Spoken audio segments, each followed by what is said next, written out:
Alright guys, what's going on? RedStormsAssassin here with another Minecraft video for you guys. So hopefully most of you guys have been doing well and have enjoyed your week so far. Been having a pretty good week myself, so let's go ahead and get started. So what I've brought for you guys today is a in-depth, step-by-step tutorial for the death chest trap. So if you haven't checked that out yet, I'll put an annotation on the screen for you guys so you can check that out, so you can kind of get an idea of what you guys are going to be building.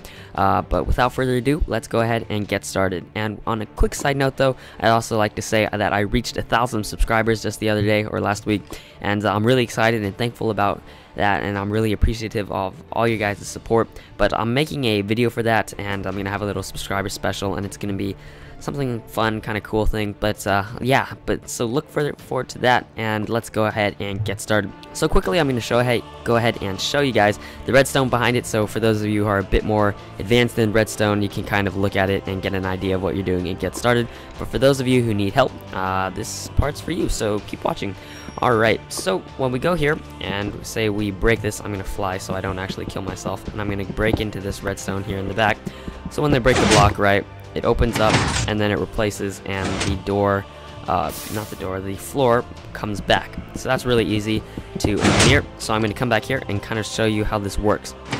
So on one end here, we have a redstone torch or anything to give us an output, lever, pressure plate, whatever, you know, but I use a redstone torch here because that's the easiest.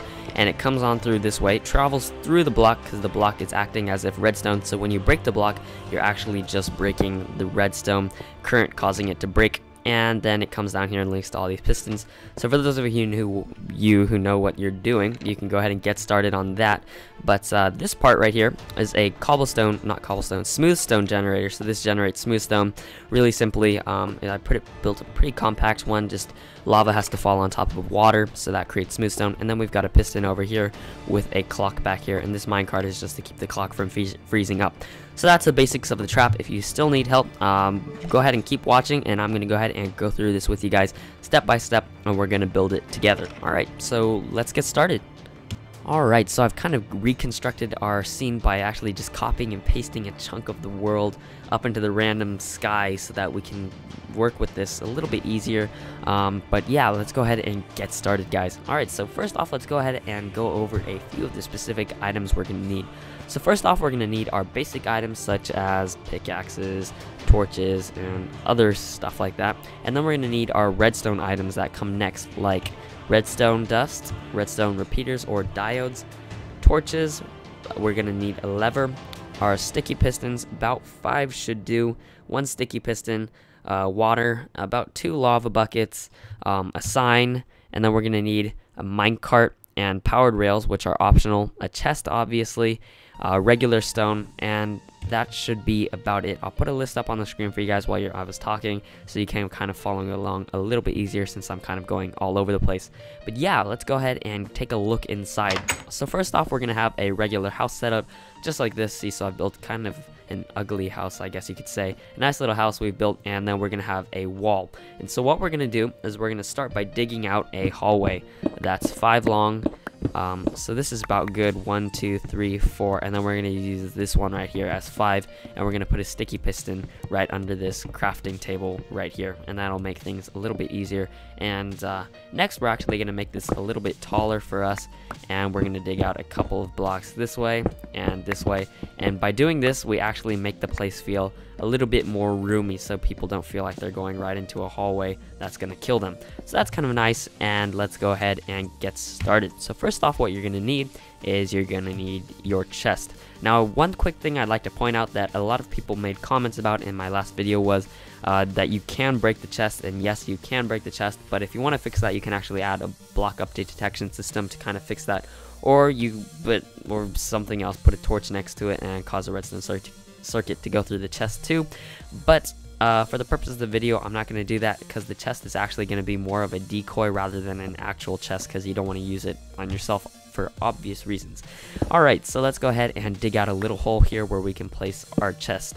So you're going to place the chest at the end of the 5 unit long hallway, and at the chest this is going to be our decoy, and there's going to be a block right above it. So if there's a block right above it, this means we're going to have the redstone current running right through this way. But before we get into that, let's go ahead and dig out this area and put our pistons in the ground. So if we go here and we break all the blocks below to where we're going to fall into our hole, and we place our pistons back this way. So I'm going to dig this out. There we go. And I'm actually just going to fly up here, and we're going to dig a tunnel down to where our pistons will be so we can kind of connect those things together. So that's our first step, digging out a hole, and we're going to put our pistons all down here, down in this 5x5 area. So if we go like this, and since the floor is right there, we want to actually put our pistons along this way, a block in between. So let's break these blocks really fast, just so we have a little bit of an easier workspace, and we're going to just place them all this way. There we go. So that was pretty easy. So all we have to do is now we're going to put all of our wooden things back to cover up the place that we just tore apart. And don't put anything in between these pistons, otherwise we're going to have issues because they can't push out then. So then we're going to cover up the holes that we made and go like this. And then also we're going to put our crafting table back because we can't have that missing. There we go. We put that back, and now our piston's in place, so that's really easy. And now all we have to do is turn them on. So that's really easy. All we have to do is take our redstone torch, right? And then what we're going to do is we're going to grab this, place that just like so. Actually, we're going to place that one back so we have room to put a repeater there. The only way a redstone circuit can go through a block without using a torch above or below is using a repeater. You can't just take any regular redstone dust and throw it through the current, otherwise it won't go through the block. There we go. So we're going to attach it just like that. So take a look at that and build that on your own. And we're not going to do anything with the delay. And on the other side, we should see that the redstone powers on. I have a little bit of lag, but I guess that's okay. That'll be fine. So then the redstone current, as you can see, it goes through. But if we were to break the block, right, the redstone current is shut off, just like so. So we have it running through it now, and all we have to do is attach it down to our pistons, and that's pretty easy. So what we're going to do is we're going to grab 5 repeaters, and we'll go 1, 2, 3, 4, 5, and attach them all this way, hook them up this way, and we'll just link it back up to our original redstone. There we go, and now all of our pistons, as you can see, are turned on, and if we break the block, it opens up. So now we know it's working. All we have to do now is we have to build our smooth stone generator. This is the fun part, and it's really easy to do. So what you're going to need is your lava bucket and your water bucket. What we're going to do is actually we're going to dig up a little bit higher here, and that way we'll have a little bit more working room. So I'm going to do that. And now, just a couple blocks away, you don't want to go too far out, otherwise it's going to be too messy back here. But never mind. Okay, it's gonna be really easy. Okay, now what we're gonna do is we're gonna build a little place for it to put our cobblestone generator. Previously, I had used glass, so it's kind of a little bit easier to see how I'm doing this, but I'm gonna show you guys really fast here, and it's really easy to make. Hang on a sec. Alright, okay, so now what we're going to do is we're going to put our water and lava in. So a smooth stone generator works by lava falling onto water. So that's really easy to recreate. All we do is we build a little 2x2 space like this, build it up, and just make sure that none of these sources can touch. As we can see, this is kind of what we've done here. And then we'll just close it up like this so that the lava can't get out. My bad. Just like so. And we're going to place the water in the bottom. So we're going to come down here, put our water source down here, and put our lava source up here. You can hear the sound it makes when it does that. Oh, dread. Okay, as you can see now, if we go ahead and break this block though, and the water flows out this way, we'll create smooth stone as long as it goes like that. There we go, and it's creating smooth stone now, so we know it's working. And let me just replace this. There we go. So now we've got a working smooth stone generator to replace it. And in the back of the smooth stone generator, actually, what we're going to need is we're obviously going to need a piston to push out this block right here. But I'm kind of lagging. And I'm going to go ahead and clear out a 10x10 space, not 10x10, a 5x10 space. And give me a sec to do that and replace all this redstone, and we'll get started again. Alright, so I've done a couple things now. As you can see, I've gone ahead and replaced, first off, the stone that was around the cobblestone generator with glass, just for the purpose of the video, so you can kind of see things a little bit better on how I built this, for those of you who are having trouble with it. So as you can see, the lava's on top and the water is right on the side here, and I've gone ahead and also replaced all the redstone I washed away on accident down there. And thirdly, I have cleared out the room so we have room to work with it. So first off, our next step to what we're going to do is we're going to actually place a piston facing this way so we can continue to push out our stone that way. So in order to do that, we probably should have done this a little bit earlier, but actually if we just stand like that and we place it that way right on the edge, we can actually place the piston just like so. So that was easy, and now all we have to do is create a clock that will continue to cycle through slowly enough so that we can push the stone blocks out and the trap can reset itself. Alright, so let's go ahead and hook up our clock. This is really easy to make. All we have to do is put one here and put a block just like so. So it kind of makes a diagonal looking thing that's going downward to our right. So what we're going to do is on the bottom block is we're going to place a lever just like so. Put it up like normal, grab ourselves a repeater, place it facing towards the left of the upper block on top of the bottom one, and we'll set that tick all the way to 3, or 4, my bad. And then we're going to grab some redstone dust, put it right underneath it on the left. Sorry about that, I lost Wi-Fi connection and it kind of cut off the video. Okay, so now all we have to do is grab ourselves a redstone torch, come around the back, and pop it on just like so.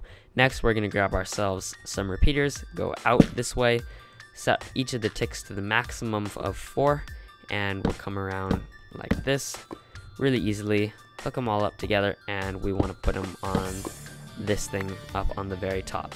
And do this. There we go. Just like that. Just like so, my bad. Okay, so as you can see, it's going in a clock now, and it's actually toggleable. So if we click this right here, it'll turn it off. If we flip it back on, it turns it back on. So that's kind of a cool little feature we have. And then all we have to do is what we'd want to do. Take it, grab ourselves a little bit of stuff, and we're going to hook it up to our piston in the back, just like so. Does that work? There we go. Awesome. So as you can see, it's pushing our smooth stone out, so now we know it's working. Except the problem is, it's going to keep going. So let's pause our clock really fast and let us go ahead and fix the problem. So what we want to have is we want to keep the smooth stone from going out any further than this chest. So what we are going to do is we're going to grab ourselves our sign that we have earlier, and we're going to just place it right here on the left, and we're going to say something like, "My chest, not yours." Alright, there we go, something like that, and that'll keep the smooth stone from actually going out, because pistons can't push signs off the wall or anything like that. So that's kind of our safety, to keep it from going any further, instead of making the pistons like push 12 blocks long. So now we can turn this back on, and we can start pushing it back out, and as you can see, it stops right there, and we're good to go. Now essentially the trap is done, but there's one more optional thing you guys can add, since it turns out on multiplayer servers, oftentimes the clocks will actually get frozen and they get stuck, and when you log back in after being gone for a while from the area.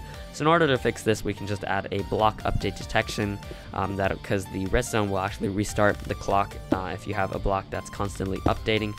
So we can simply do this by placing some rails just like so that link up. Hang on a second. Do this. Let's make it a little bit longer, then that'll probably fix our problem. Okay, hang on, let me give myself a rail, powered rail real fast. There we go. And now we just hook it up this way, just like so. Give ourselves a cart. Actually, we're gonna put this like this, power it, put a cart right here. We actually only needed 2, and it should be good to go, and that will actually update the block and keep the clock going. Kind of looks funny going back and forth like that instead of a circle, but it works. Now the trap is actually done, guys. All you have to do is test it out and dig a hole for the person, the victim, to go into. So we're gonna put a block back up on here. So now all we want to do is we just want to kind of dig out a hole down here for our victim once they fall back in here. And this should be good. And if you have another block, a bucket of lava, go ahead and pull that out, or you can make this big enough or deep enough to do the pitfall trap. Do that, and okay, hang on, save myself. Oh, okay, I made it. That's a miracle. Okay, let me do this, and there we go. Now all we have to do is replace that. Make sure you get out of there on time and don't burn yourself up with lava. And yeah, so that should work now. Let me make sure I can fly so I can actually test this out. So I'm gonna break the block. As you can see, it does that, drops the floor, and it replaces. So now we have a working trap, guys, and that's pretty much it for having this work the way you want it to. And since you have that chest as a decoy, like I mentioned earlier, you can actually make a hidden chest kind of like this. This isn't the best, but it's kind of a cool concept. For example, if we have a hidden chest back here, we can actually just hop. Okay, hang on. There we go. Hop, and then we can actually hop up here, and we can have a chest like this. I don't know why the chest facing that way, probably because I copied and pasted the area. Anyway, so then we can actually close the door, keep people from jumping into the wall or seeing it's there, and leave it open also, and then you can just jump in here and store stuff back here. And that's just kind of a neat little thing. So I hope you guys enjoyed the video, and don't forget, I'm working on a 1,000 subscriber special for you guys. I'm gonna have a funny little video I'm putting together with a friend. And so yeah, I hope you guys enjoyed it, and I'll see you guys next time. Oh, by the way, if you enjoyed the video, go ahead and leave a like if you liked the video. And if you want to, and you haven't already done that, go ahead and feel free to subscribe to my channel, so it'll notify you of future videos. And feel free to check out all the rest of my traps. And have a nice day, and I'll see you guys next time.